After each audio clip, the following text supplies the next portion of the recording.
Good evening दोस्तों। अभी आप लोगों के बीच आज जो आया हूँ तो किसान आंदोलन के मुद्दे पे थोड़ी सी कुछ बात लेके आया हूँ। हमारे बीच अभी एक मित्र आए हुए हैं रोहतक से। तो ये किसान आंदोलन का हिस्सा हैं। कहाँ टिहरी टिकरी बॉर्डर पे। हाँ, टिकरी बॉर्डर पे ये आंदोलन का हिस्सा, सक्रिय हिस्सा बने रहे हैं। और इससे पहले ये बता रहे थे ऐसे कि केजरीवाल के आंदोलन में भी ये लगे थे कि देश में कुछ सुधार हो। तो ऐसे बहुत लोग हैं जो अपने तरीके से प्रयास करते हैं जब जब लगता है उन्हें कि आंदोलन का हिस्सा होना चाहिए। लेकिन मैं अभी जब बात करूंगा तो उसमें बताऊंगा कि आंदोलन में होने जा रही गलतियां, इसका भविष्य, और अगर वो बचाना है आंदोलन को सही ढंग से तो क्या करना चाहिए। मैं अपनी व्यूज़ रखूंगा बहुत स्पष्ट, और हमेशा की तरह जो बात है वो कहूँगा, बेखौफ कहूँगा। पहली बात सबसे बड़ी जो मुझे इस आंदोलन के दौरान अभी लगी पिछले 1 हफ्ते 10 दिन में, वो ये लगी कि राकेश टिकैत अपनी समझदारी का उपयोग करते हुए, मैं राकेश टिकैत के फेवर में रहा हूँ, मुझे वो अच्छा इंसान लगा। लेकिन जैसे कि मैच में, क्रिकेट मैच में कई बार अप एंड डाउन होता है, फाइनल कौन जीतेगा उसका कुछ कहा नहीं जा सकता। उसी तरीके से ये बिल्कुल जो गेम है सरकार के बीच और किसानों के बीच, ये क्रिकेट मैच जैसा अप एंड डाउन की तरफ बढ़ रहा है। एक समय था किसान को कोई पूछ नहीं रहा था, फिर लगा किसान हावी हो गए। फिर एक 26 जनवरी का दौर हुआ और लगा किसान जो हैं वो खराब हो गए। फिर राकेश टिकैत के आंसू बरसे और फिर सारे किसान इकट्ठे हो गए। फिर अचानक राकेश टिकैत ने कह दिया कि अब ये 2 अक्टूबर तक चलेगा। फिर किसान ठंडे होने लगे। जबकि अंदर की बात जो है वो ये है कि किसान सक्रिय हैं। अभी भैया से बात हो रही थी तो ये बता रहे थे कि किसान जो हैं अब ज़्यादा संख्या में टिकरी बॉर्डर पे हैं। पहले से 3 गुना इस समय टिकरी बॉर्डर पे किसान हैं। लेकिन फिर भी टीवी चैनलों में ये कुछ दिखाई नहीं देता।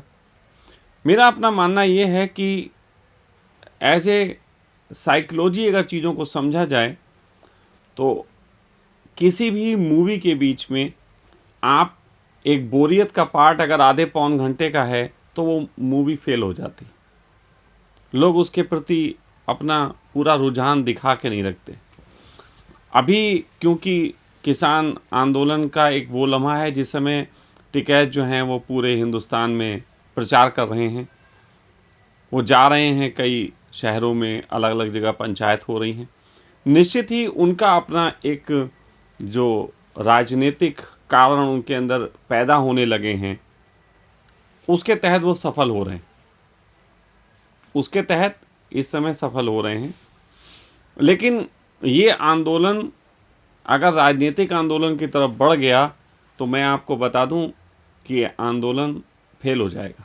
जीत के भी हारना जिसको कहते हैं कि सेंचुरी बनाई और मैच हार गए, वो वाली स्थिति होने वाली।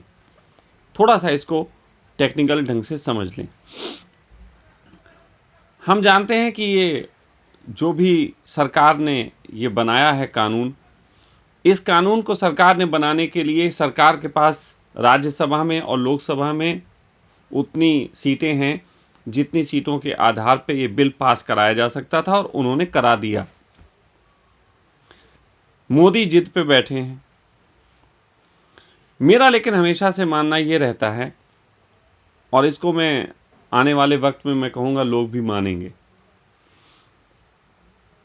मोदी हो, चाहे कांग्रेस हो, चाहे केजरीवाल हो, इस समय 3 ही पार्टियों की बात होगी।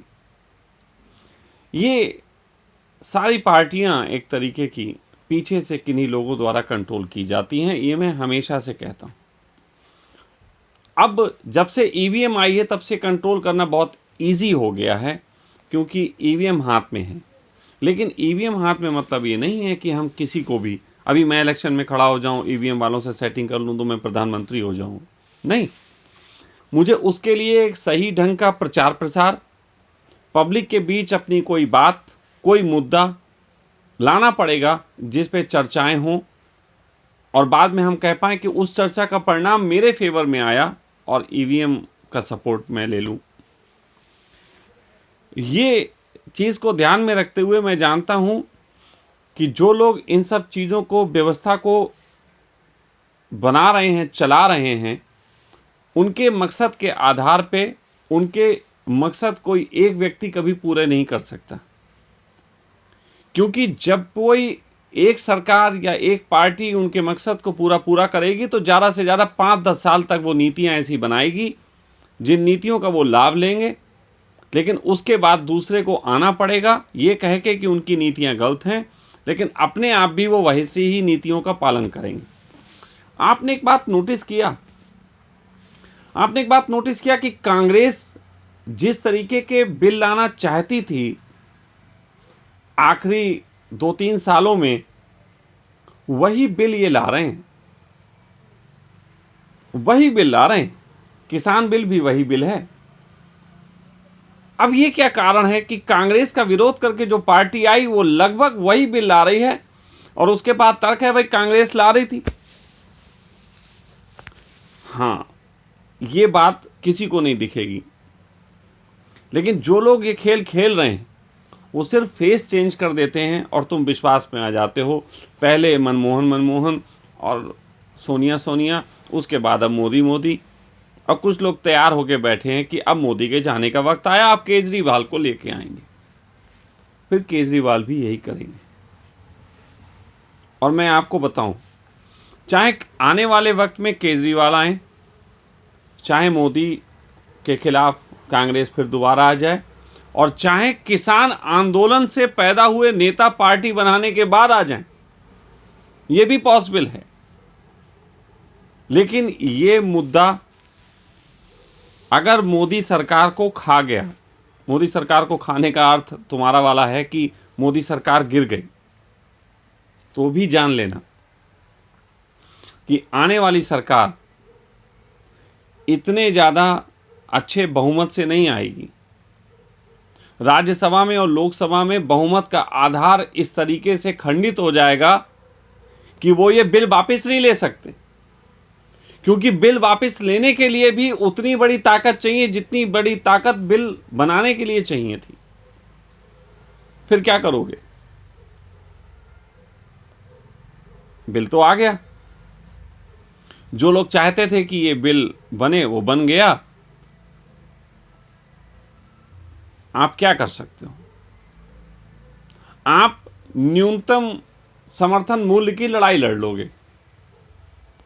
आपको मालूम है ये बड़ा चमत्कारिक खेल एक होने वाला है आने वाले समय में।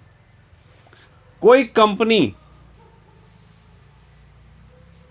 कंपनी आगे आके न्यूनतम समर्थन मूल्य को खुद घोषित कर देगी। किलो हम देते हैं, इस समय 1975 रुपए रेट है अगर धान का, तो आने वाली कंपनी कह देगी हम 2200 देते हैं, हमसे ले लो। तुम कहोगे ये तो बढ़िया है, सरकार से भी अच्छा रेट देने वाली आ गई। और पब्लिक की तो एक हालत है, देशभक्ति की बातें कितनी हो, लेकिन चाइना का मोबाइल अगर सस्ता है तो लेना वही है। तो उस कंडीशन में अगर 2200 वो रेट दे देगी तो लोग देंगे कि नहीं देंगे? लोग कहेंगे बढ़िया है। लेकिन 2200 में जब देगी तो तुमसे 2400, 2800, 3000, 4000, 6000 वसूलेगी। ऐसे तो कभी को 1975 भी रेट नहीं था, फिर 1975 हुआ ना। तो तुम अगर समझते हो कि ये लड़ाई वैसी होने जा रही है जो किसानों को लाभ मिल जाए, तो मैं आपको अभी तक की गारंटी दे सकता हूं कि नहीं मिलेगा। किसानों को वो लाभ नहीं मिलेगा जिस लाभ के लिए वो लड़ाई लड़ रहे हैं। न्यूनतम समर्थन मूल्य कंपनियां भी दे देंगी आपको, लेकिन फाइनली वो आपको ही ठगेंगी।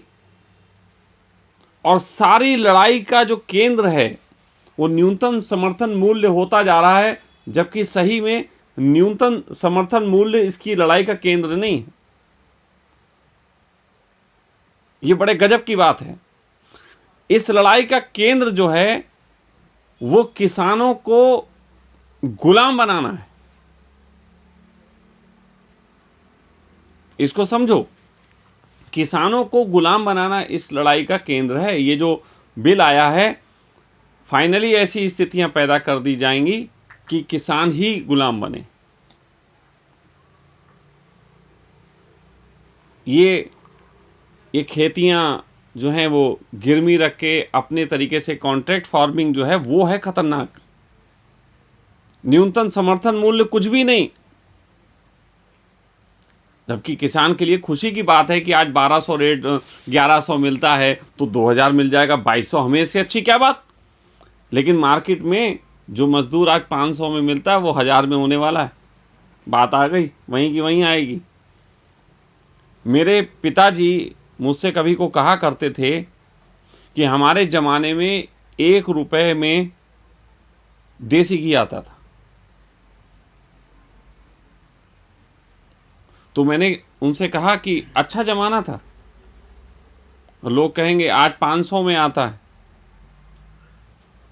तो मैंने उनसे कहा कि पिताजी आप मुझे 1 रुपया दो और 500 रुपये में आज जो रेट है मैं आपको 1 किलो घी भी ला के दूंगा और 300 रुपये भी दूंगा, आप मुझे 1 रुपया दे दो। उन्होंने जेब से निकाला, बोले लो 1 रुपया ला के दो। मैंने कहा ये वाला नहीं, चांदी वाला दो, बड़ा वाला, बड़ा वाला चांदी वाला। क्योंकि बड़ा वाला चांदी वाला सिक्का चलता था जब 1 रुपये में घी होता था। आज घी 500 को हो गया। किसान को फायदा है कहीं? मैं आपसे पूछता हूं, किसानों को फायदा है? आप बताओ, फायदा है? आज घर के सारे लोग कमाने लगे हैं तो घर के खर्चे पूरे नहीं होते। पहले एक आदमी कमाता था और 12 बच्चे पाल लेता था। ये तुम्हारे चारों तरफ, जैसे कहते हैं कि पहले मटके में जितना पानी था एक छेद था, जाता इतना था, निकलता एक छेद से था। 12 बच्चे होते थे, वो छोटे छोटे छेद समझ लो। आज लोगों के 12 बच्चे नहीं होते फिर भी खर्चा चलाना मुश्किल पड़ जाता है। कहने को तो आज लोगों की 1-1 लाख रुपए सैलरी हो गई। लेकिन आप गौर करो, इन्होंने तुम्हारे मटके में छेद बढ़ा दिए। मोबाइल के खर्चों का एक छेद है, डिश टीवी के खर्चे का एक छेद है, अच्छी जैकेट का, ब्रांडेड घड़ियों का एक छेद है, लग्जीरियस लाइफ का एक छेद है, खूबसूरत लड़की से बातें करना और उसके पीछे भागना मोटरसाइकिल पे और अच्छी मोटरसाइकिल का एक छेद है। फिर थोड़ा आगे बढ़ो तो कारें अच्छी खरीदने का एक छेद है। और हर चीज़ें, जो चीज़ें तुम्हें अवेलेबल करानी हैं उसके लिए लोन। मैं आज भी वही बात पे सहमत हूँ। मेरी बात सुनने वालों को अगर बुद्धि है तो समझ लें, एक महाजन पूरे गांव को कर्जदार बना के उसका मालिक हो जाता था। जमींदारी प्रथा थी, बदली नहीं है, बस वो महाजन इतना बड़ा हो गया है कि आज उसको बिजनेसमैन कहते हैं और वो वर्ल्ड वाइड बिजनेस कर रहे हैं। लोन का खेल है, इसके अतिरिक्त कोई खेल नहीं है। किसान को अगर कोई कंपनी आके अभी खड़ी हो जाए और कहे न्यूनतम समर्थन मूल्य में 2200 रुपए दूंगा और साथ ही साथ तुमको जो बोने के लिए पैसा चाहिए वो बिना ब्याज के दूंगा। स्टार्ट तो बिना ब्याज की होती है। आपको पता है, जब आपके गांव का महाजन वो आपसे संबंध बनाए रखता है, वो जानता है इस घर में बेटी बड़ी हो रही है, शादी होने वाली है और जमीन इसके पास 20 किले, तो वो पहले से जिसकी बेटी होने वाली होती है उसके लड़के हुआ, बेटा और सब बढ़िया है, बेटा बाप मर गए चिंता मत करना, हमें अपने बाप जैसे ही समझो। वो लड़का भी और दद्दा पांव छूता रहता है, उसे पता नहीं होता है महाजन क्यों ऐसा कर रहा है। फिर धीरे धीरे लड़की बड़ी होने लगती है, महाजन भी उसको सहलाता रहता है। फिर शादी होने की खबरें उठती हैं तो कहता, महाजन कहता चिंता मत करना, बाप नहीं तो क्या हम हैं। महाजन सपने दिखाता है, अच्छी शादी करना, पूरे इलाके में सबसे अच्छी शादी करना, बेटा तुम्हारी जिम्मेदारी है। बेटे को सपने दिखा देता है, बहन के लिए दूल्हा आ रहा है, वो अच्छी गाड़ी में आएगा, अच्छा पढ़ा लिखा दूल्हा तलाशा जाएगा, फिर उतना ही बड़ा दहेज देना है, उतने बड़े खर्चे करने। फिर महाजन के पास लास्ट मोमेंट जब पैसा लेने जाता है तो महाजन कहता है, बेटा वापसी कैसे करोगे? तब तक तो नहीं कहता वापसी लेंगे, वो वापसी की बात तब होती है। और तब तक सपने इतने हाई हो गए होते हैं कि तुम्हें फिर वो बेटी बहन की शादी करनी है और कर्जा भी लेना है और 20 किले ज़मीन भी रख देनी। बिल्कुल वही आज मार्केटिंग स्ट्रेटजी है कि आप जाते हो गाड़ी खरीदने, जो भी आदमी गाड़ी खरीदा है उसे एक चीज का बड़ा गहरा अनुभव हुआ होगा, वो मैं बता रहा हूं, मुझे भी हुआ। वो गाड़ी का अनुभव ये होता है कि आप गाड़ी खरीदने जाते हो, सबसे पहले वहां पे आपको एक आदमी गाड़ी में बैठाल के टेस्ट ड्राइव दिला के आपको बूम करता है। उसके बाद वो जब आप पहुंचते हो कहते हो गाड़ी कितने का, बस ये 15 लाख की, 20 लाख की। आप कहते हो यार इतना नहीं, कोई बात नहीं सर, लोन हो जाएगा, 90% लोन हो जाएगा, आपको 10% ही देना है स्टार्टिंग अमाउंट, बाकी तो 90% लोन है। 90% लोन सबको अच्छा लगता है। फिर उसके बाद 90% का सपना, वो कहता करवाओ, वो कहता सर 24 घंटे में हो जाता है, तो करवाओ सर, कागज दे दीजिए। सर कागज दे देते हैं, कागजों में कुछ कमियां निकल आती हैं। अब कमियां निकल आती हैं, सर परेशान हैं, गाड़ी का चला के सपना देख लिया था, रात में नींद नहीं आ रही है, 2 बार उठ के पानी पी रहे हैं कि गाड़ी इतनी तेज तो नहीं चल गई। और फिर सुबह के समय जो है उठते हैं और सोचते हैं आज गाड़ी घर आएगी, 24 घंटे बाद पहुंचते हैं तो पता लगता है सर इतना तो नहीं हो पाएगा, आपके कागजों में कमियां हैं सर, 50% तक हो सकता है। फिर मोल भाव होता है, फाइनली 65-70% में मोस्ट ऑफ लोग मान जाते हैं। फिर उसके लिए भले ही वो कहीं से कर्जा लें, कहीं से उधारी लें, कहीं पे कुछ बेचें, यही होता है। गाड़ी का पूरा सीन यही है, जिन्होंने खरीदी हो उनको पता होगा। उसी तरीके से अगर किसानों को आने वाले समय में कोई कंपनी आके और ऐसा अनाउंस कर दे कि फसल बोने के लिए जो पैसे चाहिए वो हमसे लो और इतने मूल्य पे हमें बेच दो, बताओ कौन राजी नहीं होगा? सब राजी हो जाएंगे। और 2-3 साल तक वो तुमसे कुछ कहेंगे नहीं, पैसा देंगे और अपना समर्थन मूल्य जो तय किया होगा वो ले लेंगे। मार्केट में महंगाई होने लग जाएगी। फिर उसके बाद उनका खेल शुरू होगा कि भाई देखो इस बार हम पैसा इस शर्त पे देंगे कि आप वो फसल बोगे जो हम चाहते हैं। गुलामी की शुरुआत ऐसे होगी और उस फसल के लिए भी तुम्हें अच्छे रेट की बात होगी। तुम कहोगे यार ये तो फायदे का सौदा है, फिर तुम लगाओगे। फिर आपको पता नहीं है, अब तो बरसात जहां मर्जी हो जितनी कराई जा सकती इसकी व्यवस्था है। आपसे ये तो कहा गया समर्थन मूल्य पे दे देना, ये पैसा ले लो, लेकिन साथ साथ हिडन में इतने पेपर होंगे आप पढ़ोगे भी नहीं, उसमें कहीं एक कोने में लिखा होगा यदि आप नहीं दे पाए 6 महीने बाद तो उसके बाद ब्याज ज़्यादा शुरू हो जाएगा, जैसा कि आपके क्रेडिट कार्ड्स में होता है। और फिर अचानक यही कंपनियां बारिशें करवाएंगी, यही कंपनियां कारण पैदा करेंगी कि तुम फसलें ना कर पाओ, और 1 साल अगर तुम नहीं कर पाए तो तुम्हारी क्या हालत होगी तुम आज सोच भी नहीं सकते। गुलामी की तरफ बढ़ रहे हो तुम, और ये सारे आंदोलन का केंद्र न्यूनतम समर्थन मूल्य पे चर्चा पे लाके रोक दिया जा रहा है। न्यूनतम समर्थन मूल्य हो जाएगा मैं कह रहा हूं, लेकिन तुम क्या जीते? न्यूनतम समर्थन मूल्य से तुम जीत गए? बिल्कुल नहीं। अब दूसरी बात मैं ये कहना चाह रहा हूं, जैसे भैया कह रहे थे कि आंदोलन का फिर क्या किया जाए। अब मुद्दा इनका यही है कि आंदोलन में फिर ऐसा क्या किया जाए। मैं आपसे सिर्फ एक बात कहना चाहता हूं, आंदोलन को हिंसक बनाने के लिए तो मैं अभी राजी नहीं, बिल्कुल हिंसक मत बनाओ, लेकिन अहिंसा भी तो कई तरीके की हिंसा होती है। जैसे कि रोड के किनारे अहिंसक रूप से बैठ जाना और लोगों की जो वाहन ना निकलना वो भी हिंसा है, लेकिन ये जायज हिंसा है ना? जायज हिंसा तो कर सकते हैं, तो मैं जायज हिंसा बता रहा हूं आज। जायज हिंसा कौन कौन सी है जिसको पब्लिक को करना पड़ेगा, तब जाके एक सही ढंग का समझौता होगा। जो लोग इस पूरी दुनिया पे कब्जा कर रहे हैं और इन नेताओं को भी जो चलाते हैं और पब्लिक के ऊपर जिनकी गिद्धों की तरह निगाह है, वो तुम्हें गुलाम बनाने के लिए जिन चीजों का शिकंजा तुम पे दबा रहे हैं उनको अगर समझ लो और उन पे तुम चोट कर दो तो तुम समझ लो बहुत सही जगह चोट किए। जैसे मधुमक्खी के छत्ते पे अगर सही से ईंटा ना मारी जाए तो मधुमक्खी भागती नहीं, सही जगह चोट करनी पड़ती। केवल ईंटा मार देने से कुछ नहीं हुआ। कई बार हमने भी ऐसा किया, बचपन में ईंटा मार भी दी, उससे कुछ हुआ नहीं, मुझे लगा खूब सारी उड़ेंगी देखेंगे, लेकिन सही चोट नहीं थी। सरकार की पूरी आमदनी के जो स्रोत हैं, ये वही स्रोत हैं जो स्रोत वो लोगों ने पैदा करवाए हैं।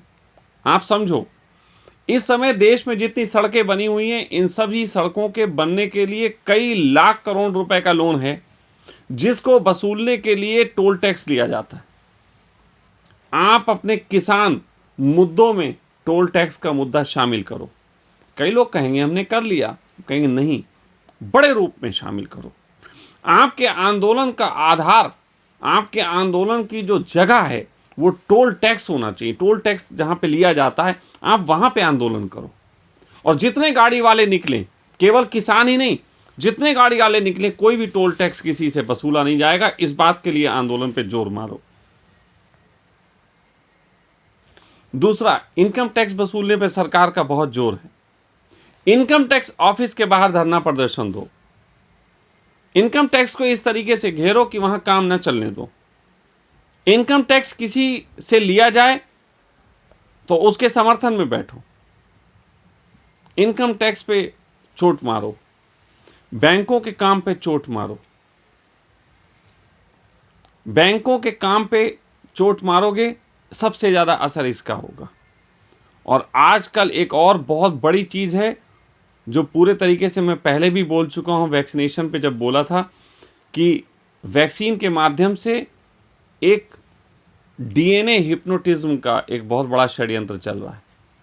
तो वैक्सीनेशन के इसमें शामिल करो। वैक्सीन नहीं लगाओगे, आप सबको पता है कि कितना कोरोना फैल रहा था जब हम घरों में थे, कितनी न्यूज़ें आ रही थी। आज आंदोलन जगह जगह हो रहा है, पंजाब और हरियाणा में, और अब कोरोना गायब हो गया।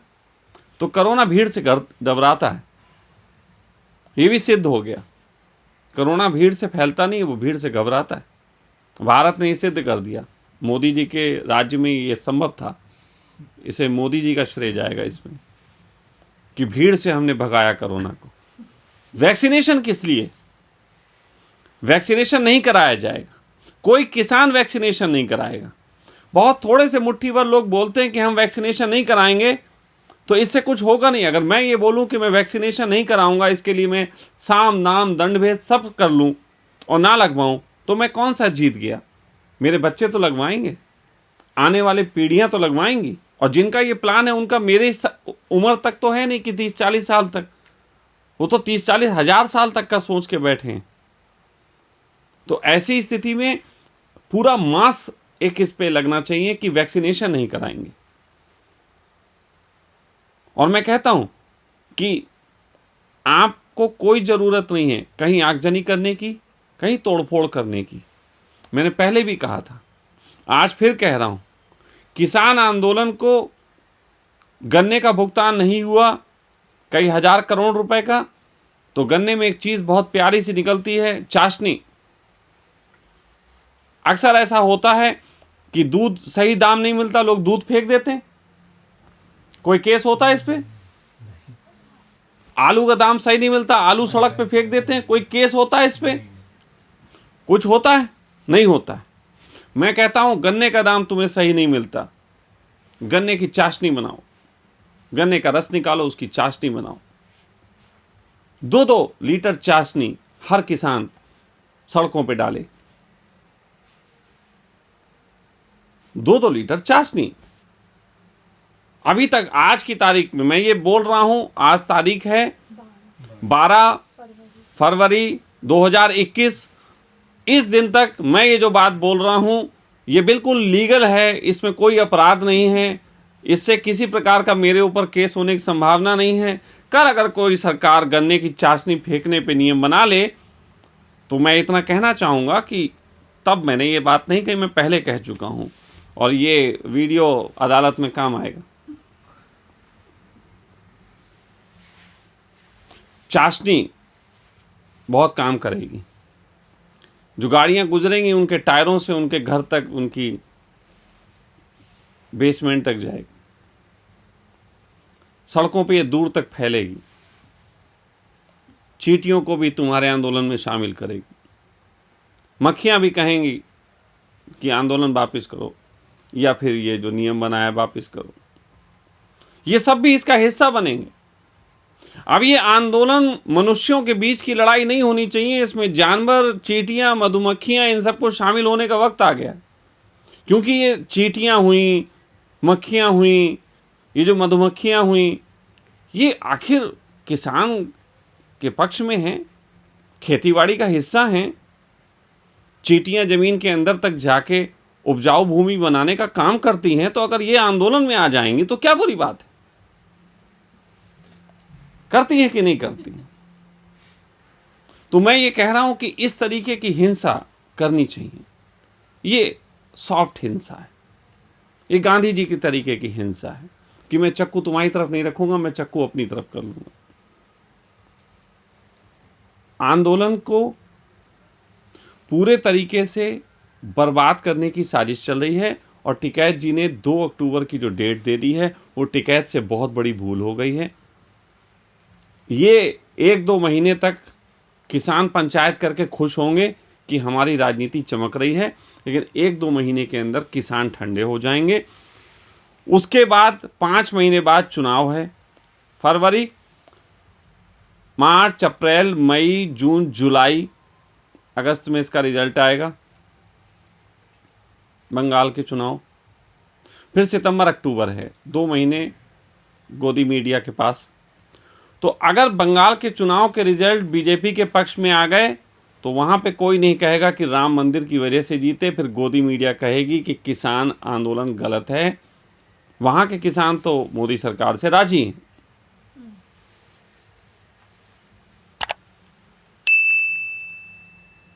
टिकैत जी को चाहिए आंदोलन, उन्होंने ये कहा है, और मैं टिकैत जी को एक तर्क दे रहा हूं। अगर आपसे पूछे अभी आप आंदोलन में अपनी धार दीजिए, टोल टैक्स का मुद्दा शामिल करिए, वैक्सीनेशन नहीं कराएंगे, इस तरीके की चीज़ें शामिल करिए। और अगर कोई आपसे पूछे आपने तो कहा था 2 अक्टूबर तक का वक्त दे रहे हैं, तो कहिएगा वक्त नहीं दे रहे थे, बात यह कि 2 अक्टूबर तक का हमारे पास खाने पीने का राशन है, इतना हमने सोचा था।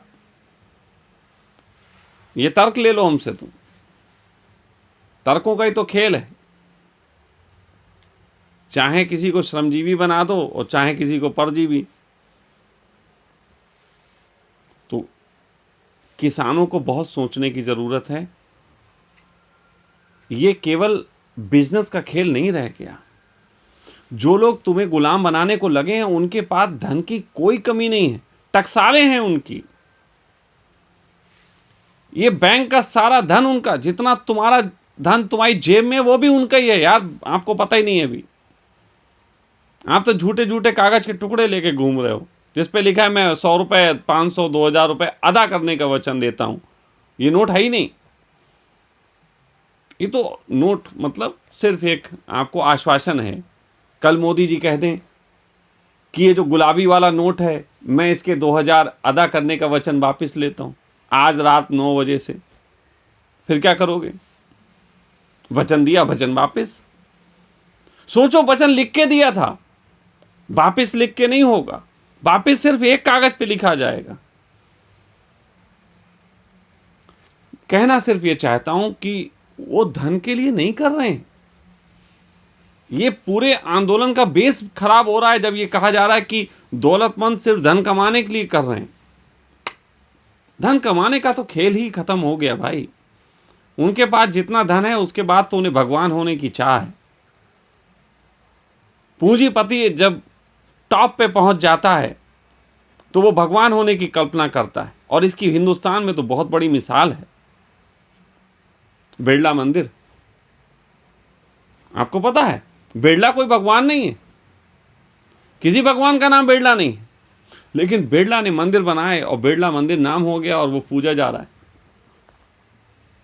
लोग कहते हैं बिरला मंदिर। ये पूंजीपतियों की ये एक्सट्रीम होती।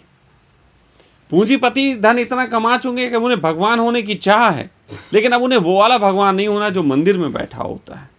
अब उन्हें वो वाला भगवान होना होता है जो तुम्हें चलाता है, जो तुम्हारा भविष्य निर्धारण करता है, जो तुम्हारी अच्छे बुरे के बीच अपनी सोच को ऐसे ले आता है कि तुम उसी की सोच में खेलते रहते हो। वो वाला भगवान होना है। अब साइकोलॉजी शामिल है, अब मेटलिजिस्टिक नहीं है भगवान कि केवल 11 रुपए का प्रसाद चढ़वाए, वो गर्दन चढ़वा रहा है। इस आंदोलन को केवल न्यूनतम समर्थन मूल्य के केंद्र में जो लाया जा रहा है, ये बहुत खतरनाक बात है।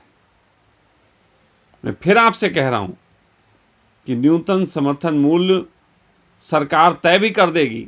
सपोज दैट सरकार ही तय कर दे और कल से मंडियों को प्राइवेट कर दे, वो प्राइवेट वाले आपको वही मूल्य देंगे, बात वहीं की वहीं है। तो या तो प्राइवेट आश्वासन दे दे या सरकार मंडी भी बेच देगी, जैसे रेलवे बेच दी। सब कुछ तो बिक ही रहा है, मंडियां क्यों नहीं बिक सकती? तो न्यूनतम समर्थन मूल्य की लड़ाई मत लड़ो। आपको लड़ाई लड़नी है तो गुलाम नहीं होना है, इसकी लड़ाई पे जोर दो। और गुलाम अगर नहीं होना है तो तुम्हारे मालिक लोग जिस बात से तुम पे कब्जा करते हैं, तुम्हें उसी पे प्रहार करना पड़ेगा। कोई मेरी गर्दन दबाए तो क्या मैं उसे पेट में गुदगुदी करूंगा? गर्दन दबाएगा तो मैं गर्दन छुड़ाऊंगा, तब हुई बराबर की लड़ाई। तो अगर किसानों को दबाया जा रहा है तो जिस चीज से दबाया जा रहा है उसी चीज से तो तुम अपना हाथ छुड़ाओगे। समझो उस बात को। मैं जो कहना चाहता था मैंने कहा। मुझे मालूम है कि इसमें बहुत से प्रश्न उठ सकते हैं, कुछ उठ रहे हो तो बोलें। ये कह रहे हैं कि कानून को होल्ड कर देंगे 1.5 साल के लिए, तो ये क्या? ये तो वही बात है। अगर वो कह रहे हैं 1.5 साल होल्ड कर देंगे तो वो 1.5 साल बाद फिर ये कह देंगे आंदोलन अब लगेगा हल्का पड़ना। मैं तो कह रहा हूं आपसे, ये 2024 तक नहीं जाता। मोदी जी जब तक हैं तब तक ये जाता नहीं, और कहीं धोखे से मोदी जी चले गए इस बीच तो मोटू भाई आएंगे, तो मोटा भाई 100% आ जाएंगे। फिर तो संवेदनाओं की यहां बाढ़ है। और पहले मैंने एक बार ऐसा कहा था किसी वीडियो में, मैंने कहा था मोदी जी की हत्या की साजिश का मुझे शक है कि इस देश में गृह युद्ध छिड़ सकता है मोदी जी की हत्या की साजिश से। लेकिन अब मुझे ये मामला थोड़ा दूसरे तरीके से नजर आता है। कहीं टिकैत की हत्या हो गई तो गृह युद्ध तब भी हो जाएगा। मोदी की हत्या होना तो थोड़ा मुश्किल, क्योंकि उसको कराने के लिए बहुत लंबी प्लानिंग चाहिए। लेकिन एक बराबर में एक पैरेलल एक नेता खड़ा करके उसको हत्या कर देना, गृह युद्ध तो हो गया। बचाओ अपने आप को गृह युद्धों से, फूट से, गुलाम बनने से।